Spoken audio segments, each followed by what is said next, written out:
வணக்கம் ஜெயஹிந்த். இன்றைக்கி நம்ம சேனலில் பாகிஸ்தான் பற்றி ஒரு முக்கியமான அப்டேட் பார்க்க போகிறோம். பாகிஸ்தானுக்கு ஒரு 15 வருடம் முன்னாடி ஹிலாரி கிளின்டன் வந்திருந்த போது 10-12 வருடம் நினைக்கிறேன் ஒன்று சொல்லியிருந்தாங்க. அது என்னென்னா, உங்கள் கொல்லப்புறத்தில் நீங்கள் பாம்பை வளர்த்து அடுத்த வீட்டுக்கார மேலே ஏவி விட்டு அது ஒரு நாள் உங்களை கடிக்கும்னு நீங்கள் நம்பினீங்க, கடிக்காதுன்னு நம்பினீங்கன்னா நீங்கள் மிகப்பெரிய முட்டாள்கள் அப்படின்னு சொல்லிட்டு பாகிஸ்தானுக்கு இப்போ தான் நடந்துக்கிட்டு இருக்குது. அவங்களுடைய ரொம்ப சென்சிட்டிவாக பார்க்கப்படக்கூடிய பலுச்சிஸ்தான், அவங்க தண்ணியடாவே அறிவிச்சிட்டாங்க. மிரியா பலூச் போன்றவங்க. அந்த நாட்டில் குவேட்டான்ற ஒரு மிக முக்கியமான இடம், இவங்களுடைய ஃப்ரான்டியர் கோர் துணை இராணுவ படையோட ஹெட் குவார்ட்டர் இருக்கக்கூடிய இடத்துல ஒரு மிகப்பெரிய தாக்குதலை நேற்று பண்ணியிருக்கிறாங்க. 10 பேருக்கும் அதிகமான பேர் இறந்துருக்காங்க இவங்க அஃபிஷியல் கணக்குப்படி. பட் நீங்கள் ஓப்பன் சோர்ஸ் எடுத்திங்கன்னா கிட்டத்தட்ட 30 பேருக்கும் அதிகமாக வருது. அதே மாதிரி 40லேருந்து 50 பேர் வந்து கடுமையான காயமுற்றிருக்காங்க அப்படின்றத பார்ப்போம். So date September 30.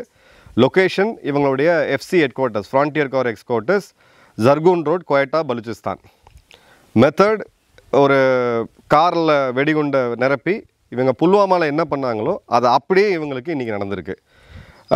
6 பேர் இதில் வந்து ஃபயர் பண்ணியிருக்காங்க. அதாவது ஒரு பாம் தாக்குதல், பிறகு துப்பாக்கிச்சூடு, அந்த கண்டோன்மெண்ட்குள்ளே உடச்சி எஃப்சிக்குள்ளே போகணும் அப்படின்னு சொல்லி பார்த்துருக்காங்க. பட் அதில் பார்த்தீங்க அப்படின்னா ஒரு 6 மிலிட்டன்ஸ் ஃபைட்டர்ஸ் வந்து கொல்லப்பட்டிருக்காங்க அப்படின்றத பார்க்குறோம். இப்போது இதில் டாக்டிக்கல் எக்ஸிக்யூஷன் நம்ம நல்லா கவனிக்கணும். ஃபஸ்ட்டு ஒரு பிக்கப் ட்ரக்கை பக்காவாக இது பண்ணி இந்த ஃப்ரான்டியர் கோரோடைய யூனிஃபார்மை போட்டுக்கிட்டு கேட்டு வரைக்கும் எந்த தங்கு தடை இல்லாமல் போயிருக்காங்க. ஸோ இன்டெலிஜென்ஸ் அப்படின்றது ரொம்ப பக்காவாக இருந்திருக்கு, எக்ஸிக்யூஷனுமே ரொம்ப பக்காவாக இருந்திருக்கு, ஒத்திகையும் பக்காவாக பார்த்துருக்காங்க. ஃபேஸ் 2ல் பார்த்தீங்க அப்படின்னா 5-6 பேர் சிவில் க்ளோத்ஸில் அங்கே இருக்கக்கூடிய செக்யூரிட்டி ஃபோர்ஸஸ் மேலே எஃப்சியோடைய வீரர்கள் மேலே சுட ஆரம்பிச்சிருக்காங்க. அது மாதிரி பார்த்தீங்கன்னா ஒரு செவரல் மினிட்ஸ் தான். இது கண்டிப்பாக ஒரு ஃபிதாயின் அட்டாக் தான்றது தெரியும், யாரும் உயிர் பிழைக்க மாட்டாங்கன்றது தெரியும். ஸோ எவ்வளோ டேமேஜ் பண்ண முடியுமோ அவ்வளோ இது பண்ணுறதை பார்க்குறோம். அந்த சிசிடிவி ஃபுட்டேஜ், அதோட வீடியோவை நம்ம வாட்ஸ்அப் மற்றும் டெலகிராம் சேனலில் போடுறோம், மறக்காமல் பாருங்கள். ஸோ இந்த இடத்துல நம்ம வந்து கவனிக்க வேண்டிய விஷயம் அப்படின்றது, இதை எப்படி எவ்வளோ அழகாக துல்லியமாக அவங்க நடத்தியிருக்காங்க அப்படின்றது தான்.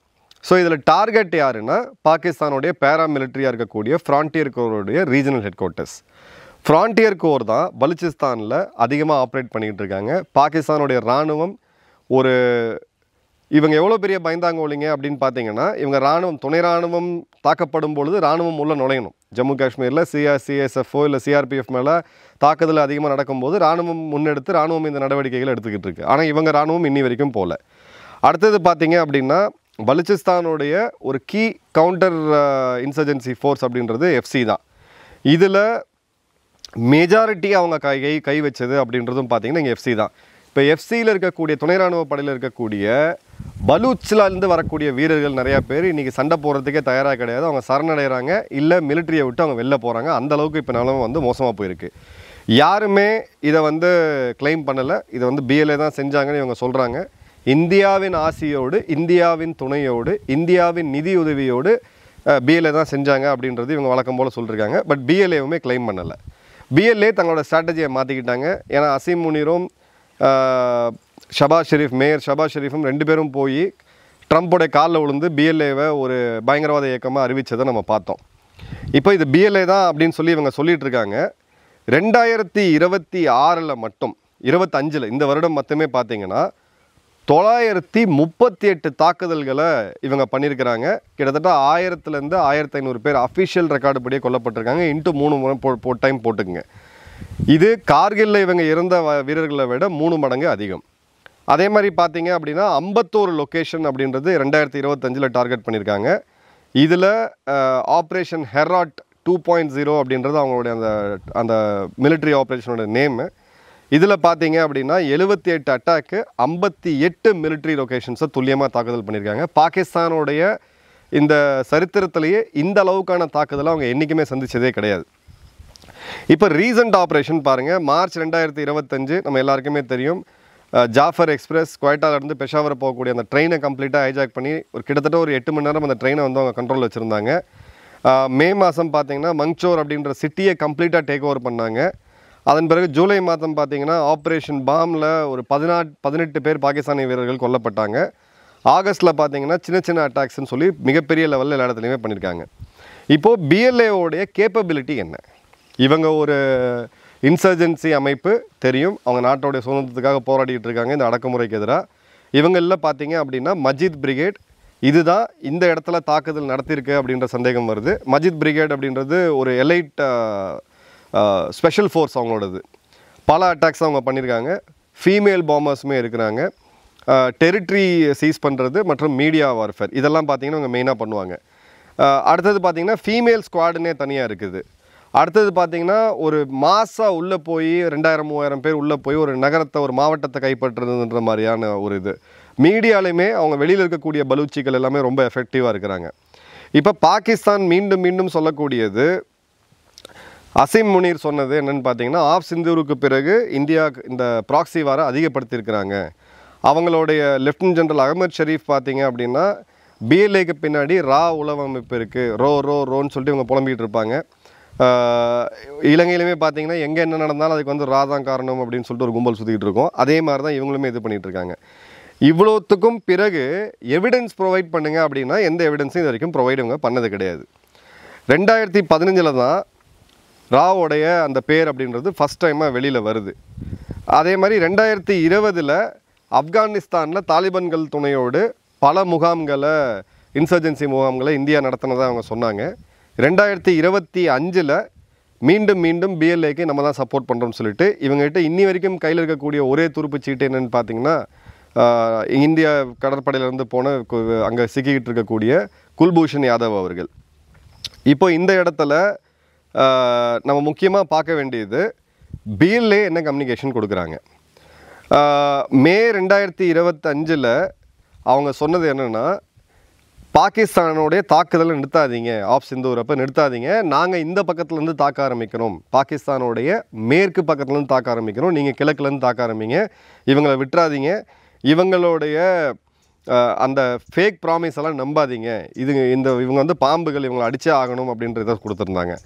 அதன் பிறகு ரிப்பப்ளிக் ஆஃப் பலுச்சிஸ்தான் சொல்லி தனிநாடு அறிவித்து அதுக்கு உண்டான கொடியெல்லாம் ஏற்றின பிறகு இந்தியாவை வந்து இதை ஃபார்முலாக ரெகக்னைஸ் பண்ணணும் அப்படின்ற அந்த இதையுமே கொடுத்துட்ருக்காங்க.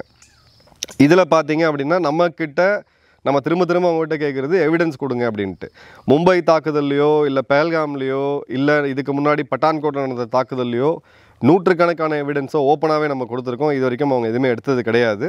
ஸோ இந்த இடத்துல இவங்களுடைய இந்த ஸ்மால் ஸ்கேல் அட்டாக்ஸு பாகிஸ்தானோட செக்யூரிட்டி இது அவங்களுடைய மெயின் எய்ம் பார்த்தீங்க அப்படின்னா பாகிஸ்தானுடைய செக்யூரிட்டி ஃபோர்ஸஸ், அடுத்தது பார்த்தீங்கன்னா சைனாவுடைய சிபெக் ப்ராஜெக்ட்ஸு, மூணாவது பார்த்தீங்கன்னா கேஸ் பைப்லைன். ஏன்னா இங்கேருந்து ஒரு கேஸ் பைப்லைன் ஈரான்லேருந்து கேஸ் எடுத்துக்கிட்டு பாகிஸ்தான் வழியாக ஆக்கிரமிப்பு காஷ்மீரில் இருக்கக்கூடிய ஷக்ஜம் வேலியிலேருந்து சிங்ஜியாங்கில் சைனாவில் கனெக்ட் ஆகுது. அதுவும் மீண்டும் தாக்கப்படுது அப்படின்றத பார்க்குறோம்.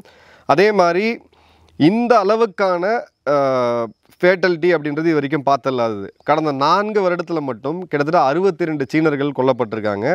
கவடார் போர்ட்டே பார்த்திங்கன்னா வல்னரபிளாக இருக்குது. ஆப்கானிஸ்தான் பார்டர் ஸ்பில் ஓவர் ரொம்ப அதிகமாக இருக்குது. ஈரான் தரப்பில் இருந்துமே இவங்களை வச்சு போன வருஷம் நொக்கினதை நம்ம பார்த்தோம்.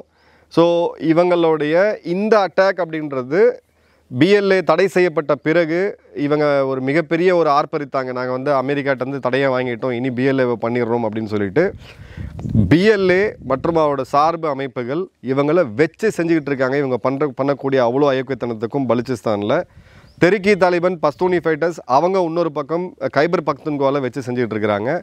மூணாவது பாகிஸ்தான் ஆக்கிரமிப்பு ஜம்மு காஷ்மீரில் இருக்கக்கூடிய அவாமி ஆக்ஷன் கமிட்டி ஏஏசி அவங்க ரீதியாக ஒரு மக்கள் போராட்டத்தை முன்னெடுத்து போயிட்டுருக்காங்க. அது மிலிட்டன்சி அமைப்பாக இன்னும் மாறுறதுக்கான சுச்சுவேஷன் வெகு தொலைவில் இல்லை. என்றைக்கு இவங்க ஜிபிஐன்னு சொல்லக்கூடிய க்ரீன் பீஸ் இனிஷியேட்டிவ் ப்ராஜெக்டை இம்ப்ளிமெண்ட் பண்ணுறாங்களோ, தற்காலிகமாக நிறுத்தி வச்சுருக்காங்க. சிந்துக்கு வரக்கூடிய தண்ணீரை டைவர்ட் பண்ணி பஞ்சாப் ப்ராவின்ஸில் இருக்கக்கூடிய பாலைவன பகுதிகளில் விட்டு அதை சோலைவனமாக மாற்றோம் அப்படின்னு சொல்லி 5000 ஏக்கர் மினிமம் ஹோல்டிங் வேணும். அதாவது விவசாயிகளுக்கு இவங்க வந்து தண்ணீர் கொடுக்குறாங்க. அதில் என்ன கண்டிஷன்னு பார்த்தீங்கன்னா 5000 ஏக்கர் உங்கள்கிட்ட இருக்கணும் அப்படின்ட்டு. எத்தனை விவசாயிகள் நம்ம சைடில் இருக்கக்கூடிய மக்கள் 5000 ஏக்கர் வச்சுருப்பாங்கன்னு பார்த்தீங்கன்னா கண்டிப்பாக கிடையாது. ஸோ லேண்டை கம்ப்ளீட்டாக சேல் பண்ணுறதுக்கான வேலையை பாகிஸ்தான் பார்த்துட்ருக்காங்க. இவங்க என்ன ஆயுதத்தை இந்தியாவுக்கு எதிராக கையில் எடுத்தாங்களோ 90களில் அந்த பயங்கரவாதிகளை உருவாக்குனது எல்லாமே இன்றைக்கி இவங்களை வச்சு செஞ்சுக்கிட்டு இருக்கு. வெகு விரைவில் பலுச்சிஸ்தானில் நினச்சி பார்க்க முடியாத தாக்குதல்களை பாகிஸ்தான் ராணுவம் சந்திக்க தான் போகுது. வழக்கம் போல் இவங்க ரா அப்படின்னு சொல்லிட்டு படம் ஓட்டிக்கிட்டு இருப்பாங்க. பட் எவிடன்சஸ் எதுவுமே கிடையாது. மர்ம நபர்களும் மீண்டும் ஆக்டிவேஷன் ஆவாங்க அப்படின்றதையும் நம்ம பார்க்கலாம். உங்களுடைய கமெண்ட்ஸ்ன்றதை கமெண்ட் பாக்ஸில் போடுங்க. நன்றி, வணக்கம், ஜெயஹிந்த். வணக்கம்.